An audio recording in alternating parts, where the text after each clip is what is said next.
Good afternoon from beautiful Brisbane, Australia, and welcome to Complex Trauma Recovery. My name's Linda. I'm your certified complex trauma recovery coach, supervisor, and I'm sorry it's been a while since I've made a video, but there has been so much happening. Now, I want to share with you some further information today about abandonment depression and about the journey I've been on with the bits that can help you out. It's not everything that I've been on, but it's got some significant key pieces in it for you today to help you begin to recognize what's happening internally. Now, for those of you who've been part of our global family since I've been doing videos, you know that I've been trying to find out answers, like real answers, to the depression that comes on because it's so insidious. And it really is, have you ever pictured or ever seen fog coming in over the ocean and creeps in over the land? And it's just this really slow process, and it happens. Next thing you know, you look up and everywhere's covered in fog. So that's what this abandonment depression can be like. And you can find more videos that I've made on depression under the playlist of depression. And there's lots of information about my journey through and the things that I've discovered along the way. So I never believed that I have depression in the normal sense of what's regarded as depression. So I'm not somebody who's walked around going, oh, I'm depressed. Okay, and I really feel it in my body. For me, in the beginning, the depression just used to knock me out. So I'd be getting ready to go and exercise, and I'd wake up with one gym shoe and sock on and go, what happened? So it took me time to, there's videos of all the things that I've done along the way to get to where I am today. So now I came up with a list of possible symptoms for abandonment depression. Now, abandonment depression is different to depression in that we will have experienced some form of abandonment in our primary caregivers, be they parents or adopted parents or foster care, etc.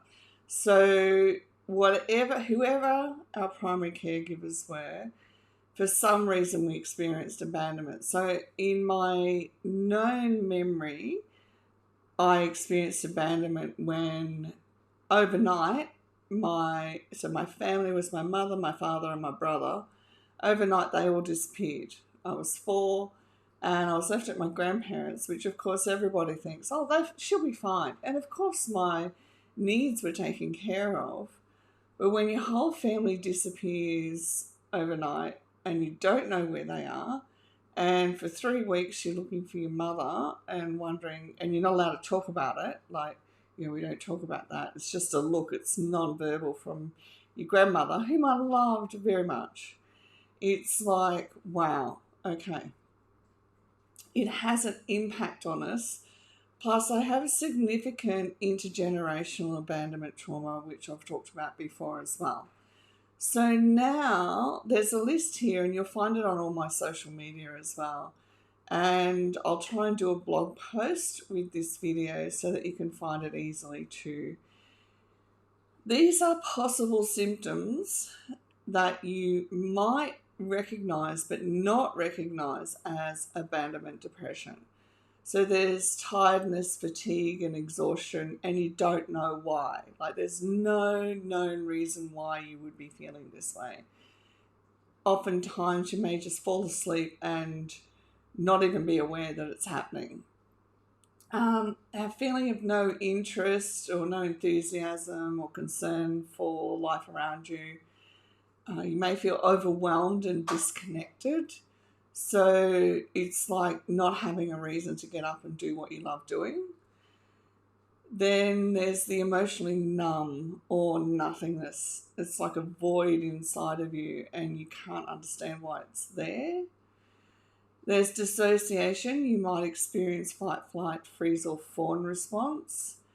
Angry, irritable for no known reason. Okay, you might find yourself just going off like a frog in a socket, just like, why? What happened? Zero motivation, so you can't summon motivation out of thin air at all, no matter how hard you try, and you do try.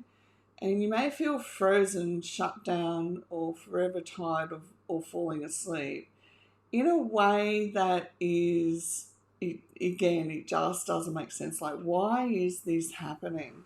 Because you're functioning as an adult and you're like, this doesn't make sense. Like, I think I shared with you in one of the videos, I walked into my doctor and he said, well, you've got major depressive disorder. And I'm like, I'm not depressed. Okay, I've got anxiety issues, but I'm not depressed. He said, oh, well, you know, if there's anxiety, there's depression. So anyhow, turns out he was right. So it just hadn't been linked into the complex trauma and abandonment depression.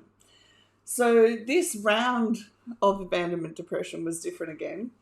So we moved house and I was so over the moon happy, like absolutely happy.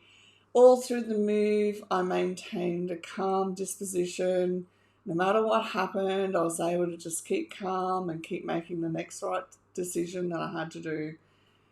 But then there was these overwhelming feelings of everything is going to be ripped out and away from me, okay? And they became so heavy and so dominant that I had to sit down and do some self-reflection and ask, why? Why am I feeling this way? It doesn't make sense. And I often find myself saying that a lot when it comes to abandonment depression is, what is happening doesn't make sense. You know, it's not part of my life here now. So then when I did the self-reflection and just felt into what was happening and let the images come up as to what was happening, I realised that one of the links to my abandonment challenge, was that after my mum came back after the 3 weeks, I have this really vivid memory of being in a moving truck with my grandfather and my brother, and we had those little swing kickboards and they were blowing off the side, and my grandpa, whom I loved, was just like, it'll be all right, we'll get there, you know, don't worry about it. And again, nothing's being said, but there's a whole sensation of my whole world's being ripped apart. So when I could see the image, I went, oh, well, it makes sense now why I'm feeling like everything's going to be ripped apart, because here I am, I'm driving the removalist truck. Okay, so, and I had been driving the removalist truck.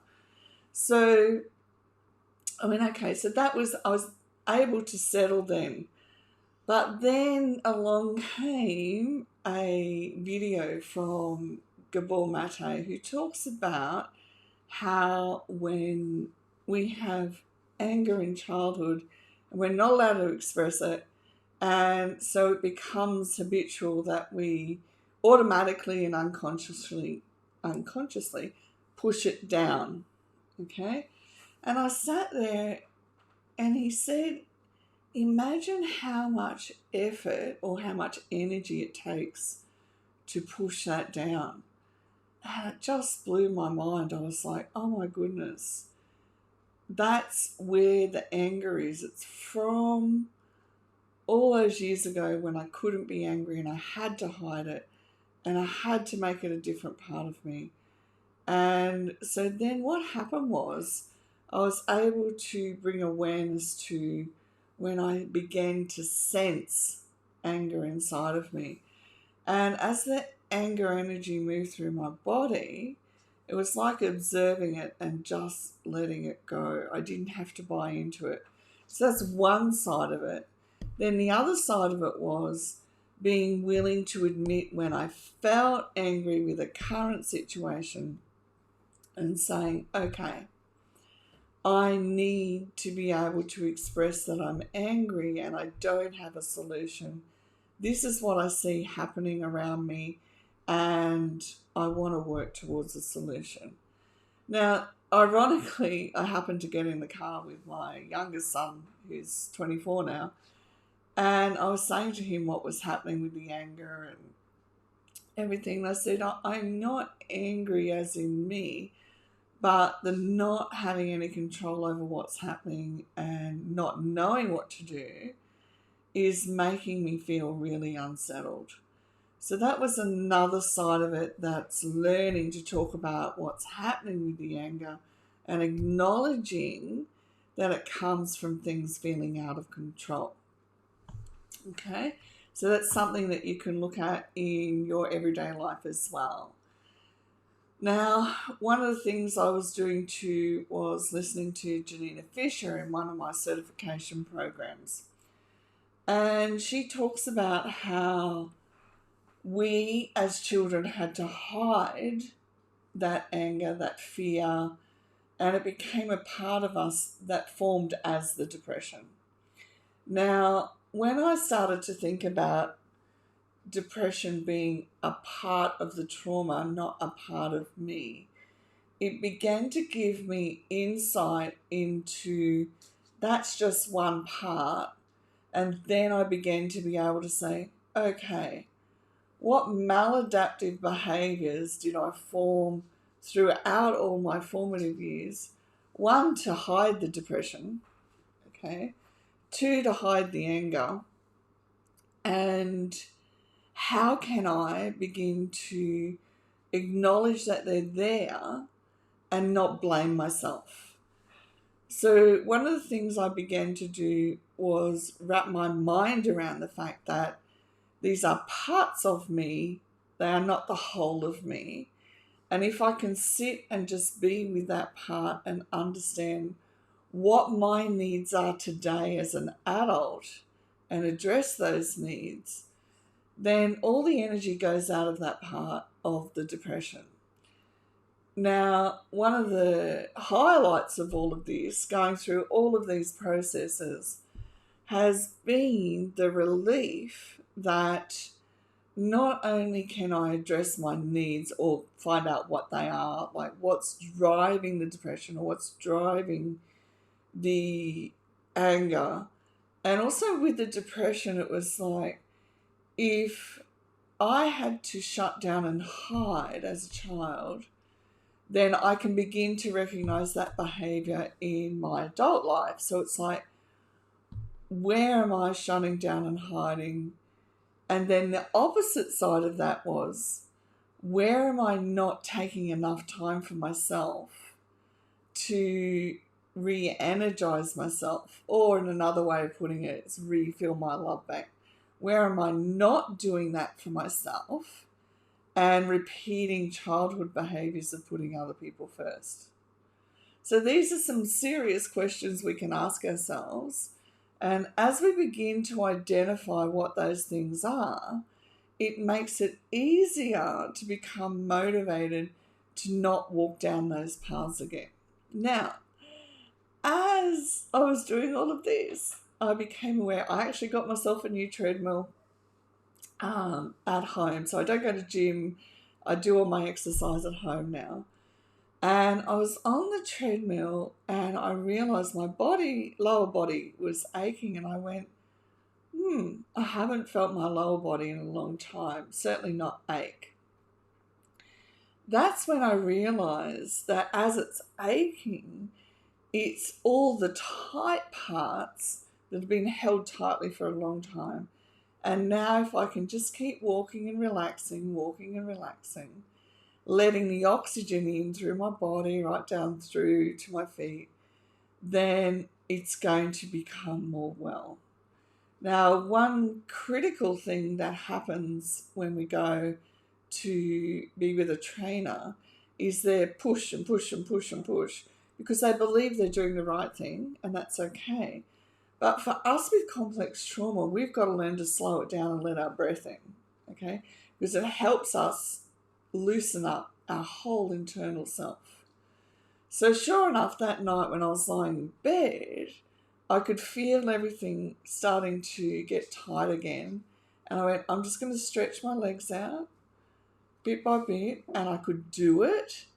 And then I went, now I know I need to get back on the treadmill. It's only for 10 minutes, but just keep pushing that barrier, letting my muscles relax, letting them feel the pain of movement, and going, I'm safe, I can move, and doing it all gradually so that I'm not overloading the brain and the brain doesn't go, oops, shut down, triggered, shut down. So this is why our recovery has to be a very, very gentle process. Okay, I know there's a lot of questions in there, and I hope that through the bits and pieces you're able to take away and think about and reflect what's happening with your abandonment depression, and it gives you some insights into how we can begin to recognize what it's driving so that we can bring it into our conscious adult self. And as I've done this whole entire process, I'm now aware when my brain begins to shift into that depression shutdown mode. Now I'm still working with that. So when I have more information about how to manage the brain part of it, I'll let you know as well. Thanks for tuning in. Thanks for listening. Remember to like and subscribe. And I've got some videos that I want to share with you along the way too, especially about help or the non-helping professionals that my clients have been seeing, because I want you to know that these things that I share with you about the professionals who are not helping my clients, because you need to know that they're abnormal as well. And when we know that, we don't sit in therapy chairs for decades and getting nowhere. Okay? Remember, the Thriver membership now has over 30 homework books that I've put together for you, and a whole bunch of courses that you can use either with yourself or with your professional and help you on this recovery road a lot quicker than normal. Okay, much love and thanks to you all, and I'll see you in the next video. Bye for now.